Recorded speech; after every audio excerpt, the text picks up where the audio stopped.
अन्दागाफोर दिनै जों मोनसे आरोबाव रिसर्टआव हाबफैबावबाय बियो जुलाइनि 1 तारिख 2025 मायथाइनि जुलाइ 1 तारिखआवसो बे अपेनिं जागोन दा बेहाय जों हाबफैदों आरो बे लामा ओरैबो आरो फारसेथिं ओरैबो लामा दा बेखौ दाबो अपेनिं खालामथ'वाखै दा जों बे जायगायावनो हाबगासिनो दं मानोना बे जुलाइनि 1 तारिखआव बे बोसोरनि बैथि बे जुलाइनि दान 1 तारिखआव बेखौ अपेनिं खालामनो नागिरदों दा समायना रमायना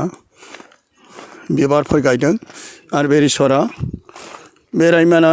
नेसनेल पार्कनि दारैनो गोबां मोजां मोजां रिसर्टफोर दं नै नोंथांमोना मालाबा फैयोब्ला बे जायगायावबो थाफैनो हागोन नै बे रिसर्टआ फिसा न' आरो नै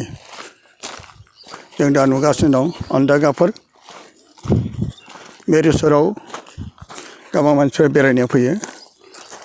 आरो थाफैनो हायो थाफैनाय न'फोर खुलिफोर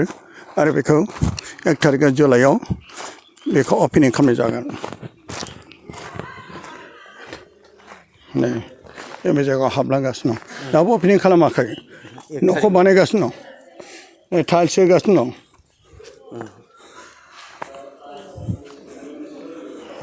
नै दासो बानायगासिनो दङ नै थानायनि रुमफोर जायगाफोर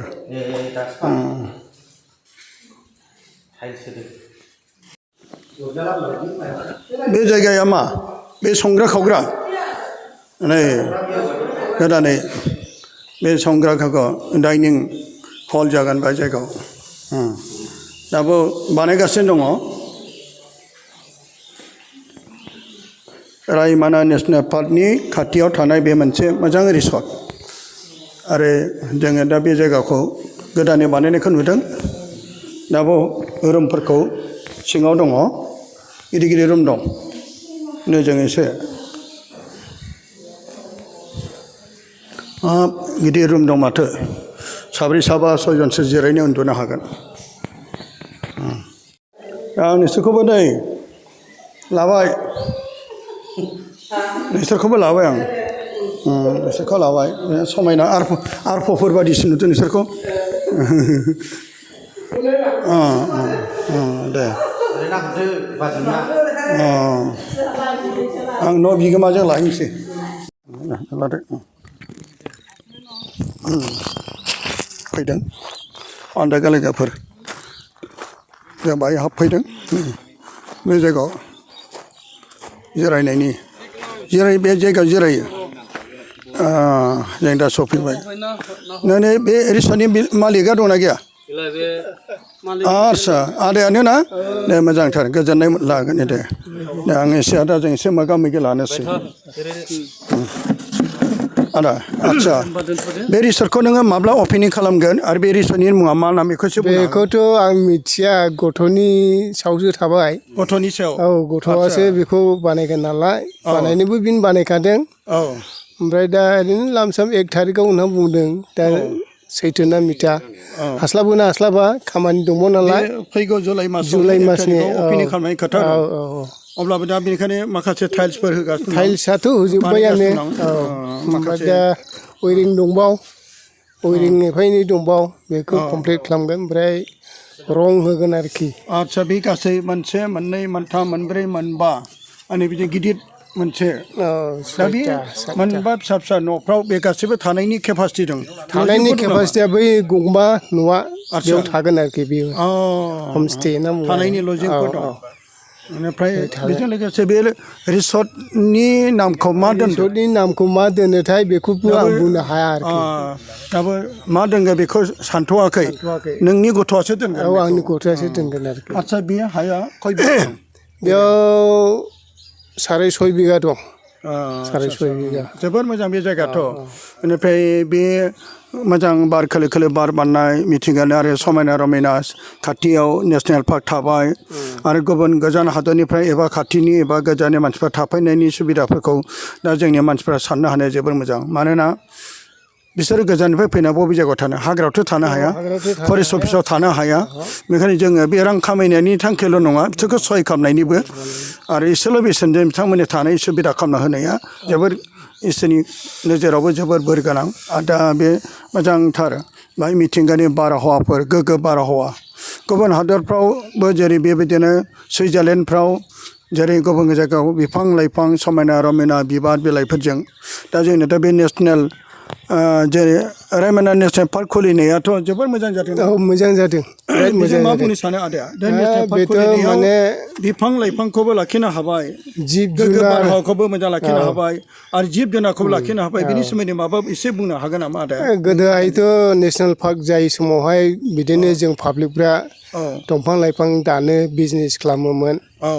खिन्थु नैबे नेसनेल पार्क खुलिनायजों लोगोसे बे दंफां दाननायफ्रा बन्द' जाबाय रैखाथि जाबाय रैखाथि जाबाय औ बेनिफ्राय जिब जुनार औ सिखार खालामोमोन औ बे सिखारिफ्राबो बन्द' जाबाय औ दा गासैखौबो प्रटेक्ट खालामनाय जाहैबाय आरोखि नैबे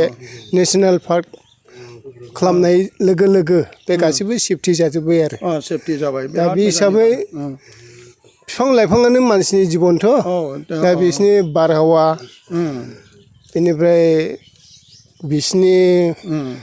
बार होनायजों जाबजों जों मानसिया मोजाङै थायो नैबेनो आरो मानोना गोदोनि समावथ' बे जायगाथ' खोनानो मोनो एबा नुनो मोनो गोबांथार ग्रोम गोर साल दंफांजोंनो बुंफबजोबनायमोन बुंनो थाङोबा सराइबिला साल दंफांनि मुंदांखामोन एखेबारे गय बागान बादिमोन बे एरियायाव साल दंफाङा फिसा फिसाबो नङाना गिदिर गिदिर एखे 4 फुट 5 फुट 8 फुट नै बेबादि आरो औ बेबादि बेफोर दंमोन दानफैजोब्बाय दा दाथ' गैले दा बे गिदिर गिदिर 4 फुट 5 फुट गलाय दा दंना गैला गैला फांसेबो गैला फांसे गैला नायनो लुबैब्लाबो मोनला मोननाय नङा बिगुराखौनो मोनबावनाय नंला आरसे बिगुरखौथ' बिफां गैला बिगुरखौथ' बहा थानो थाबावनो गैखाला नाथाय दा बे साल दंफाङाथ' जायगा जायगा सालाकाथि ओमफ्राय कसुगाव बे दा फिसा फिसा देरनाय नुयोना साल दंफांखौ नायनो लुबैबा एखे ओरै कसुगावनि सा औ ओरैहाय दङ ओमफ्राय हाफ्लं बै माबाथिंजाय सालाकाथिफोरजों नुयोना हरै दङ ओमफ्राय ओरै क'क्राझारथिंनि दं नाथाय बयनिफ्राय बांसिन ग्रोम ग्रोम मिथिनो मोनो बे सराइबिल एरियायाव बे रायमना एरियायाव बिराद दा बे रायमनाया दा मा दा बे साल दंफां गैलिया नाथाय गुबुन गुबुन बिफां लाइफां दंना गैया दस्रा बिफां दं आवखात दङ ककात दं आदसा बेनिफ्राय बे सना खालारनि मोख्राया दंना गैया दङ सना खालार आदसा बेखौ गुबुन हादरनिफ्राय लाबोना फिसिफैनाय ना गावनो बे दंखायो बेहायनो दंखायो बियो गोदोनिफ्रायनो दंखायो औ मै अमा गासिबो मोसा लख्रा मैदेर दंना गैया दङ गासिबो दंजोबो दंजोबो जायनि थाखाय सोरबा सोरबा बेखौ नायनो फैयो नेसनेल पार्क खुलिनायजों लोगोसे गोबां दा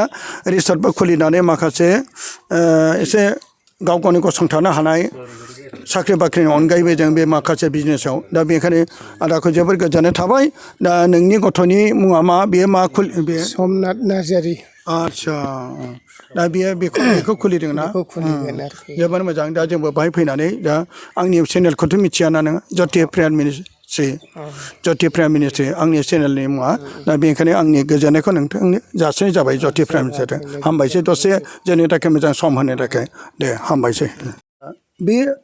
गोदानै खुलिगोन एबा 1 थारिखआव जुलाइआव खुलिगोन बे रिसर्टनि मुंखौ दा बेयाव नों मिथिगौब्ला एसे जोंनो मिथिहोयोब्ला मोजां जागोन नामा नैबे